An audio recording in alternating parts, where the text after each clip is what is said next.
নমস্কার। আজকের আলোচনা বিষ্ণুর দশাবতার নিয়ে। আমরা মূলত বিষ্ণুর দশাবতার, ধর্ম ও পরিত্রাণ এই উৎসটির উপর ভিত্তি করে কথা বলবো। নমস্কার। হ্যাঁ, হিন্দু বিশ্বাসে ব্রহ্মা, বিষ্ণু, শিব এই ত্রিদেবের মধ্যে বিষ্ণু হলেন পালনকর্তা। ঠিক। আর উৎস বলছে যখন অধর্ম বাড়ে উনি নানা রূপে পৃথিবীতে আসেন ধর্ম রক্ষা করতে। একদম।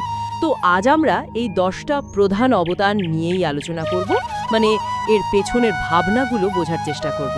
আচ্ছা, দশাবতারের ধারণাটা তো খুবই গুরুত্বপূর্ণ, তাই না? তা তো বটে, এটা শুধু পৌরাণিক গল্প নয়, এর মধ্যে কিন্তু বিশ্ব রক্ষা, ধর্ম স্থাপন এইসব গভীর বিষয় আছে। মানে প্রত্যেকটা অবতারই কোনো না কোনো সময় সংকট আর তার সমাধানের প্রতীক। তাহলে একদম প্রথম থেকে শুরু করা যাক। মৎস্য অবতার মানে মাছ। হ্যাঁ, মৎস্য। এর মূল উদ্দেশ্য কি ছিল? মনুকে সেই